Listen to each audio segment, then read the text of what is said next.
I'd like to welcome people to Introduction to Psychology. My name is Dr. Paul Bloom, and I'm the professor for this course. If you haven't yet picked up a syllabus from the front of the class, please raise your hand. Are we out? Are we at a syllabi? Oh, please raise your hand, and one of the teaching fellows will bring it to you if you don't yet have a syllabus.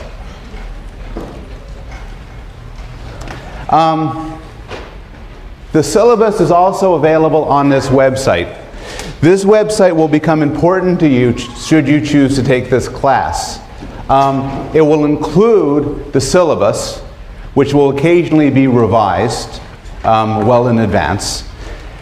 Also, all of the class material will be on this site, including copies of the slides I'm presenting, including these slides right now, practice exams, and any details on the written assignments.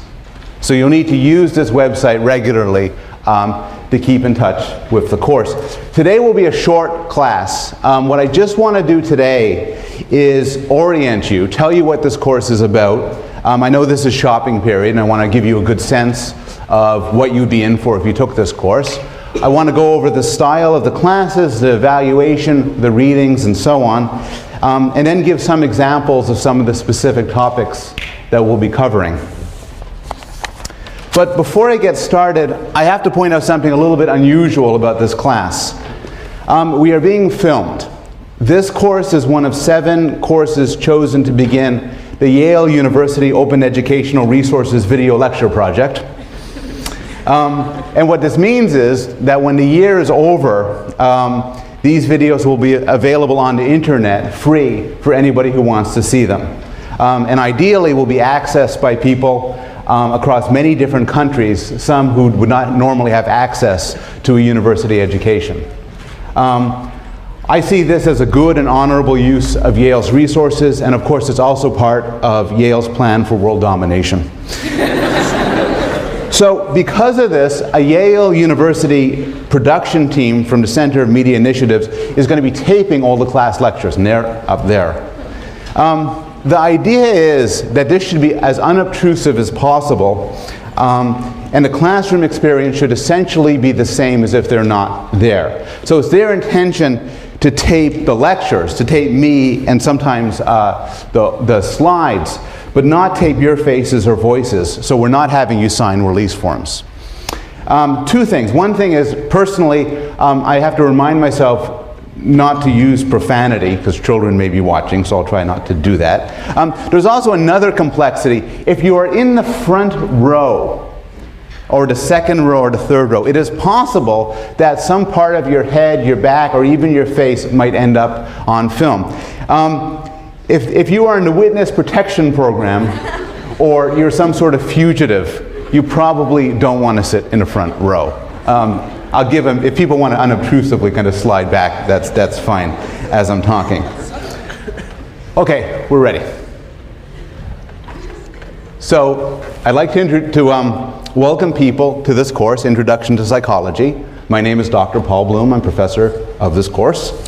And what this is going to be is a comprehensive introduction to the study of the human mind. So we're going to cover a very, very wide range of topics, including brains, children, language, sex, memory, madness, discuss racism and love, and many others.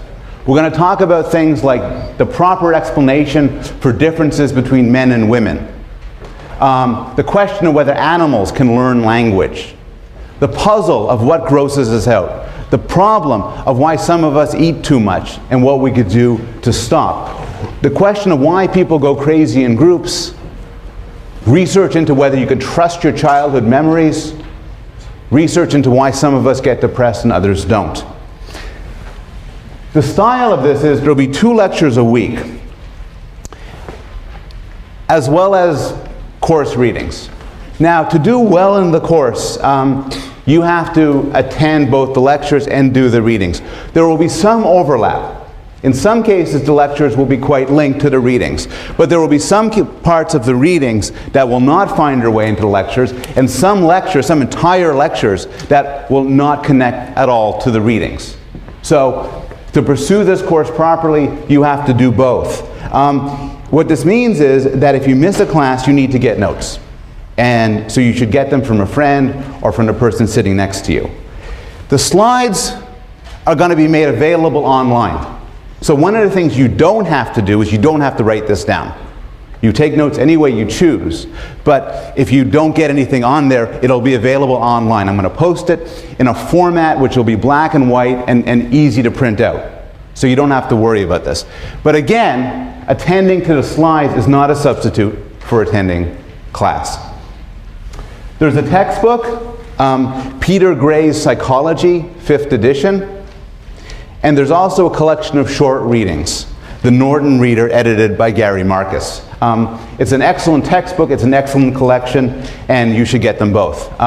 They're available at Labyrinth Bookstore on York Street, or you can get them online. I should note that last time I taught the course, I used the Marcus Reader, and when Professor Marvin Chun taught his course last semester, he used Peter Gray's 5th edition textbook. So there may be a lot of used copies floating around. You should feel free to try to get one of those. The evaluation goes like this. There is a midterm and there's a final. The final will not be held in the exam period because I like to take long vacations. It will be held the last day of class. The exams will be multiple choice and short answer, fill in the blank, that sort of thing. Prior to the exams, I will post previous exams online, so you have a feeling for how these exams work and so on. There will also be review sessions. Starting at the beginning of the 3rd week of class, that is not next week but the week after, on Monday, each Monday I'm going to put up a brief question or set of questions which you have to answer. And your answers need to be sent to your teaching fellow, and you'll be given a teaching fellow, assigned one, by Friday. This is not meant to be difficult. It's not meant to be more than 5-10 minutes of work. But the point of the question, 15-20 minutes of work. But the point of the question is to motivate people to keep up with the material and do the readings. These questions will be marked pass-fail. I expect most everybody to pass all of the questions. But it's just to keep you on track and keep you going. There's a book review, a short book review to be written towards near the end of the class. I'll give details about that later on in the semester. And there's also an experimental participation requirement. And next week I'll hand out a piece of paper describing the requirement. The point of the requirement is to give you all experience actually seeing what psychological research is about, as well as to give us hundreds of subjects to do our experiments on. The issue sometimes comes up as to how to do well in the course. Here's how to do well. Attend all the classes, keep up with the readings, ideally keep up with the readings before you come to class. And one thing I would strongly suggest is to form some sort of study groups, either formally or informally. Have people you could talk to when the exam, prior to the exams, or she's patting somebody next to her. I hope you know him.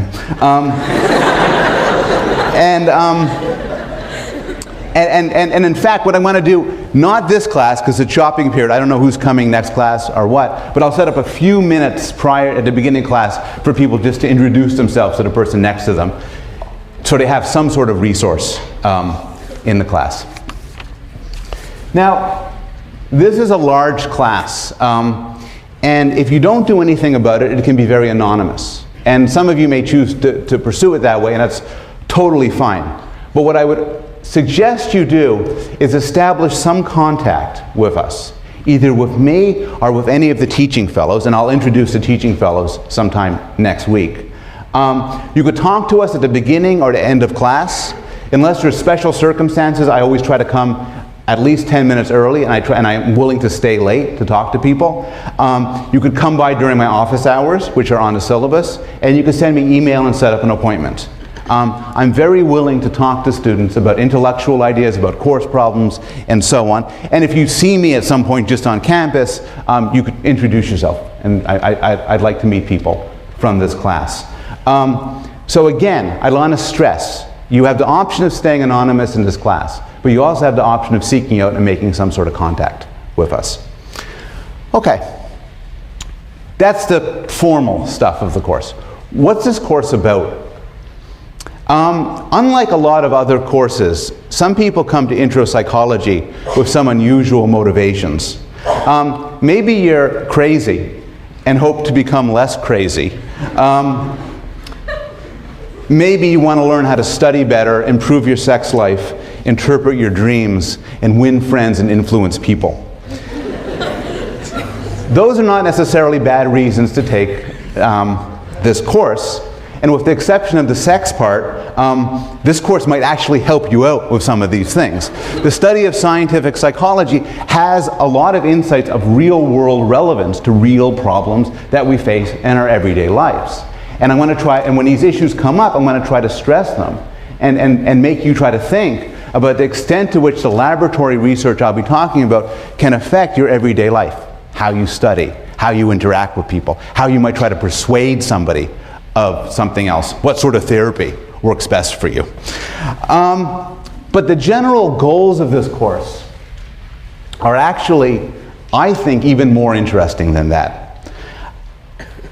What I want to do is provide a state-of-the-art introduction to the most important topic that there is, us, how the human mind works, how we think, what makes us what we are. And we'll be approaching this from a range of directions. So traditionally, psychology is often broken up into the following, into 5 sub-areas. Neuroscience, which is the study of the mind by looking at the brain. Developmental, which is the area which I focus mostly on, which is trying to learn about how people develop and grow and learn. Cognitive, which is the one term of the 5 that might be unfamiliar to some of you, but it refers to a sort of computational approach to studying the mind, often viewing the mind on analogy with a computer and looking at how people do things like understand language, recognize objects, play games, and so on. There is social, which is the study of how people act in groups, how people act with other people. And there is clinical, which is maybe the aspect of psychology that people think of immediately when they hear psychology, which is the study of mental health and mental illness. And we'll be covering all of those areas. We'll also be covering a set of related areas.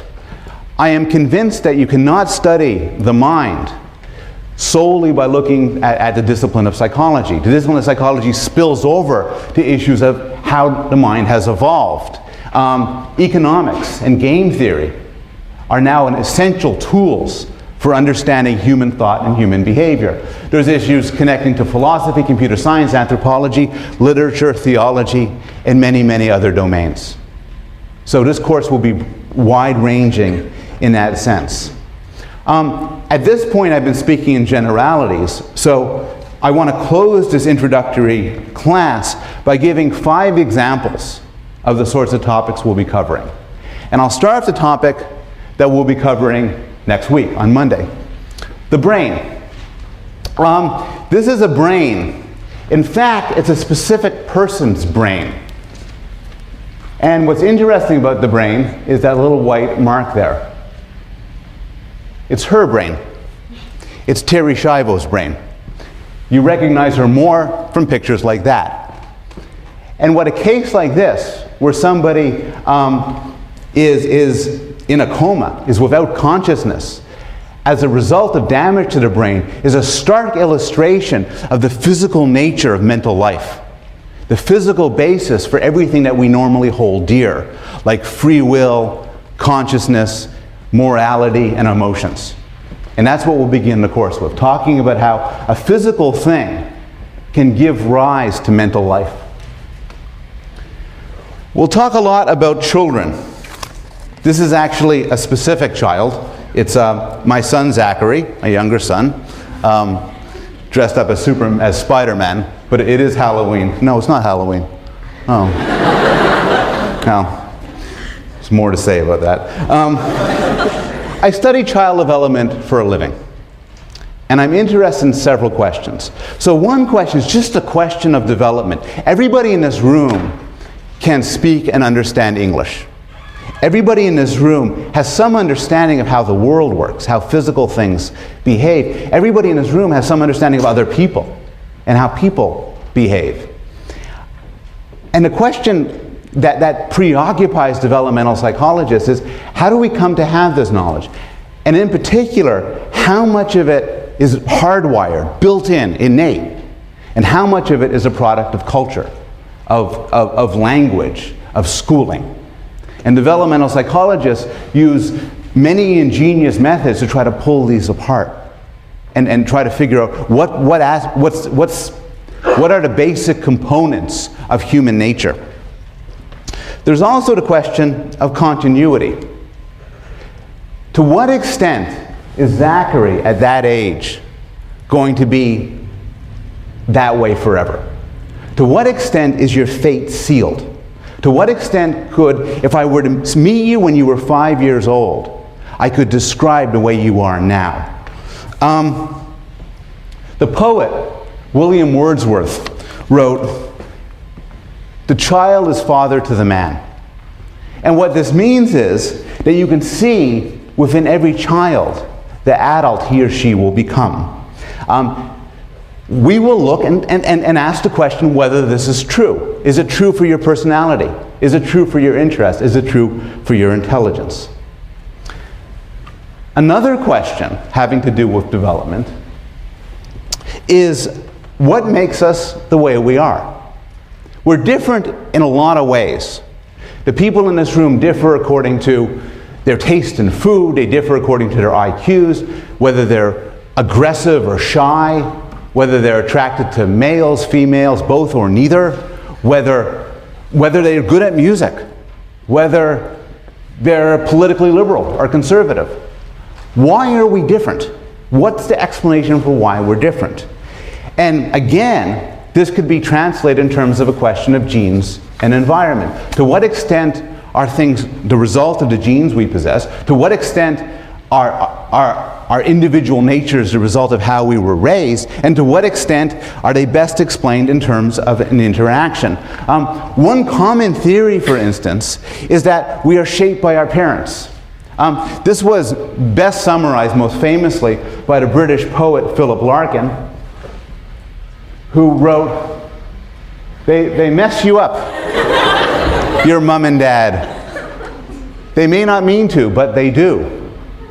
They fill you with the faults they had and add some extra just for you. Is he right? It's very controversial. It's been a series of a huge controversy in the popular culture to the extent to which parents matter. And this is an issue which will preoccupy us for much of the course. A different question: what makes somebody attractive? And this can be asked at all sorts of levels, but a simple level is, what makes for a pretty face? So these are, according to ratings, very attractive faces. They are not the faces of real people. What's on the screen are computer-generated faces of a Caucasian male and a Caucasian female who don't exist in the real world. But through using this sort of computer generation and then asking people what they think of this face, what they think of that face, scientists have come to some sense as to what really makes a face attractive, both within cultures and across cultures. And that's something which we're going to devote some time to when we talk about social behavior, and in particular when we talk about sex. Not all attractiveness, not all beauty, of course, is linked to sex. So pandas, for instance, like this panda, are notoriously cute. And I don't have anything to say about it, really. It's just a cute picture. Morality is extremely central to our lives. And a deep question which we will struggle with throughout most of the course is the question of good and evil, evil and good. These three pictures exemplify different sorts of evil, what you could call institutional evil, by somebody behaving cruelly towards somebody else, perhaps not due to malice, but because of the situation that she's in. It has a picture of Osama bin Laden, a mass murderer driven by a political cause. And then there's this guy on the bottom. Anybody know who he is? Ted Bundy. Who got that? Film that, man. No. Ted Bundy. Exactly. And that's like, before we get into the technical stuff, that's like crazy evil. And we're going to have to come to terms with why some people are like that. And again, the same situation comes up. Is it part of your nature to be good or bad? Or is it largely due to the situation that you fall in? And there's a lot of some quite spectacular experiments that try to tease that apart. If we're going to talk about evil, we should also talk about good. These are pictures of two notoriously good men, Oskar Schindler and Paul Rusesabagina, each who at different times in history saved the lives of many, many people at great risk to themselves. Schindler in the Holocaust, and then the other guy because I can't pronounce his name, Rusesabagina, in Rwanda. And they both had real good movies made about them. But what's interesting with these cases is you couldn't have predicted ahead of time that they would be heroes. And one personal issue within any of us is, what would we do in such situations? Finally, throughout this course, we will discuss mental illness. Now, towards the end of the class, I want to devote a full week to discussing major disorders like depression and anxiety, because of their profound social importance. Such disorders are reasonably common in college students. Many people in this room are currently suffering from a mood disorder, an anxiety disorder, or both. And I won't ask for a show of hands, but I know a lot of people in this room are on some form of medication for this disorder. And we'll discuss the current research in why people get these disorders and what's the best way to make them better. But I also have a weakness for the less common mental disorders that I think tell us something really interesting about mental life. So when we talk about memory, for instance, we'll talk about disorders in memory, including some disorders that keep you from forming new memories, as well as disorders of amnesia, where you forget the past. And these are extraordinarily interesting for all sorts of reasons. Early in the course, in fact, I think next week, we will discuss, later on in the course, in the middle of the semester, we will discuss the amazing case of Phineas Gage. Phineas Gage was a construction worker about 100 years ago. Due to an explosion, a metal pipe went through his head like so. Miraculously, he was not killed. In fact, his friends, it went through his head, ended up 100 feet away, covered with brains and blood. And Phineas Gage sat down and And then on the way to the hospital, they stopped by a pub. Have some cider. He was not blind, he was not deaf, he was not retarded. But something else happened to him. He lost his sense of right and wrong. He lost his control. He used to be a hard-working family man. After the accident, he lost all of that. He couldn't hold a job. He couldn't stay faithful to his wife. He couldn't speak for 5 minutes without cursing. He got into fights. He got into brawls. He got drunk. He lost his control. He ended up on a circus sideshow, traveling through the country with the big steel pipe that went through his head. And this is, again, an extraordinary example of how the brain can give rise to the mind, and how things that go wrong with the brain can affect you in a serious way. We'll discuss cases of multiple personality disorder, where people have more than one personality, and also discuss the debate over whether such cases are true or not, whether they could be taken as a real phenomena or a made-up phenomena, there's a matter of a lot of controversy. And then we'll even discuss some rarer cases, like Capgras syndrome. Capgras syndrome is typically, there's hundreds of cases, not many, hundreds of cases. It's typically the result of some sort of stroke. And what happens to you is very specific. You develop a particular delusion.